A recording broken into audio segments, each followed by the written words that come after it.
അല്ല, ഞാൻ സംസാരിക്കുമ്പോൾ നിങ്ങൾ എന്തിനാണ് സംസാരിക്കുന്നത്? ഞാൻ സംസാരിക്കുമ്പോൾ നിങ്ങൾ എന്തിനാണ് സംസാരിക്കുന്നത്?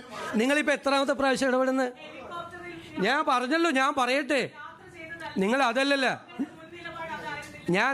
ഞാൻ ഒരു സ്ഥലത്തും ഹെലികോപ്റ്റർ എടുത്ത് പഴയ മുഖ്യമന്ത്രി യാത്ര ചെയ്യുന്നതിനെ കുറിച്ച് ഞാൻ പരാതി പറഞ്ഞിട്ടില്ല. ഒന്ന് നിൽക്കേ. രണ്ട് നിങ്ങൾ വ്യാപകമായി പ്രചരിപ്പിച്ചു സോഷ്യൽ മീഡിയയിൽ കൂടി CPM നേതാക്കൾ ഞാൻ ഹെലികോപ്റ്റർ എടുത്തിട്ട് സ്വകാര്യ യാത്രയ്ക്കാണ് പോയതെന്ന് പറഞ്ഞു. ഞാൻ പോയത് നിങ്ങളോട് പറഞ്ഞുതരാം. ഞാൻ പോയത് ഒരു ഇൻവെസ്റ്റ്മെൻറ്റ് ഗ്രൂപ്പ് കൊച്ചിയിലുണ്ടായിരുന്നു കാണാൻ വേണ്ടിയിട്ട്. അവർ രാത്രി ഡിന്നർ മീറ്റിങ്ങിന് കാണാമെന്നാണ് പറഞ്ഞത്. അവർ തമിഴ്നാട് മുഖ്യമന്ത്രിയായിട്ട് കണ്ടതിന് ശേഷമാണ് കൊച്ചിയിൽ വന്നത്. ഞാൻ വന്ദേ ഭാരതിന് ബുക്ക് ചെയ്തിരുന്നു പോകാൻ. രാത്രി അവിടെ എത്തി അവരോട് സംസാരിക്കാൻ. അപ്പോൾ അവർക്ക് അത്യാവശ്യമായി സൺഡേക്ക് ഡൽഹിയിലേക്ക് തിരിച്ചു പോകണം എന്ന് പറഞ്ഞു. അവരെ അറിയിച്ച്, അപ്പോൾ അതിനു മുമ്പ് അവരെ കാണണം. കാരണം തമിഴ്നാട് കൂടി അതിൽ ശ്രമിക്കുകയാണ് ആ ഇൻവെസ്റ്റ്മെൻറ്റിന് വേണ്ടിയിട്ട്. അവരെ തമിഴ്നാട് മുഖ്യമന്ത്രി കണ്ടിട്ടും ഞാൻ കാണാതെ പോയാൽ അതൊരു ബുദ്ധിമുട്ടാവുന്നത്, പിന്നീട് ഒരു ആക്ഷേപവും. അതുകൊണ്ടാണ് ഹെലികോപ്റ്റർ. പിന്നെ ഞാൻ ഹെലികോപ്റ്റർ ഉപയോഗിച്ചതിൽ ₹1 പോലും സർക്കാരിന് നഷ്ടം ഉണ്ടായിട്ടില്ല. ₹1 പോലും സർക്കാരിന് അധിക ചിലവുണ്ടായിട്ടില്ല. കാരണം കഴിഞ്ഞ ഗവൺമെൻറ് അടുത്ത സെപ്റ്റംബർ 19 വരെ ഈ ഹെലികോപ്റ്റർ വാടകയ്ക്ക് എടുത്തിട്ടിരിക്കുകയാണ്. ഗവൺമെൻറ് 5 മാസം വാടക കൊടുത്തിട്ടില്ല. ഒരു മാസം 80 ലക്ഷം രൂപ വെച്ച് 25 മണിക്കൂർ മിനിമം ഫ്ലൈ ചെയ്യണം.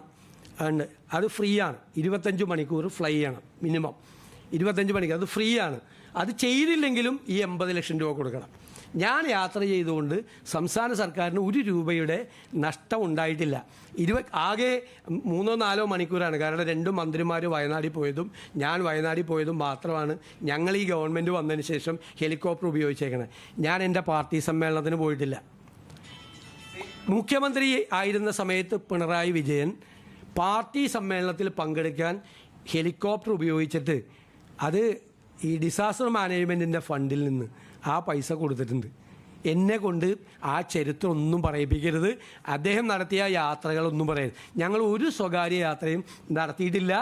അത് റിപ്പോർട്ട് ചെയ്തിട്ടുണ്ട്. നിങ്ങൾ തന്നെ ചില മാധ്യമങ്ങൾ അന്ന് റിപ്പോർട്ട് ചെയ്തിട്ടുണ്ട്. ഞാനൊരു പാർട്ടി സമ്മേളനത്തിനും ഞാൻ പോയിട്ടില്ല. ഞാൻ ഔദ്യോഗികമായ ഔദ്യോഗികമായ ആവശ്യത്തിന് തന്നെയാണ് പോയത്. സംസ്ഥാനത്തിന് ഗുണപരമായ ഒരു കാര്യത്തിനാണ് പോയത്. ₹1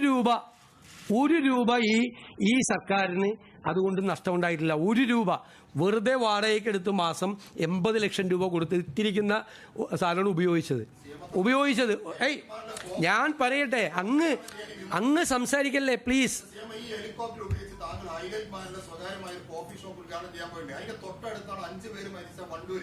അവിടേക്ക് താങ്കളൊന്നും തിരിഞ്ഞു നോക്കിയിട്ടില്ല. ആ പ്രദേശത്ത് മലപ്പുറം ജില്ലയിൽ താങ്കൾ തന്നെ നേരത്തെ പറഞ്ഞു വെള്ളിയാഴ്ച 5 പേര് ദുരന്തത്തിൽ മരിച്ച പ്രദേശത്ത് പോകാതെ താങ്കൾ അതിന്റെ അരികിലൂടെ തന്നെയാണ് താങ്കൾ പോയിട്ടുള്ളത്.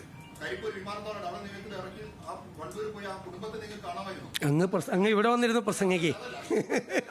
വേറെ ഏതെങ്കിലും ചോദ്യം ഉണ്ടെങ്കിൽ പറ.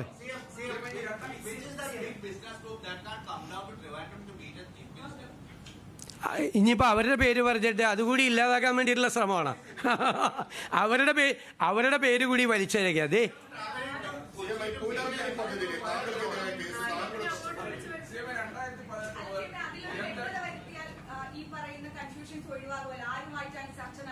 അതെന്തിനാ ഞാൻ നിങ്ങളോട് പറയേണ്ട ആവശ്യം? അതിൻ്റെ അത് തീരുമാനം ഉണ്ടാകുമ്പോൾ നിങ്ങളോട് പറയാം. മനസ്സിലായി? ഞാൻ അവരെയും കൂടി വലിച്ചയച്ച് അതുകൂടി ഇല്ലാതാക്കാനുള്ള ശ്രമം നടത്തല്ലേ?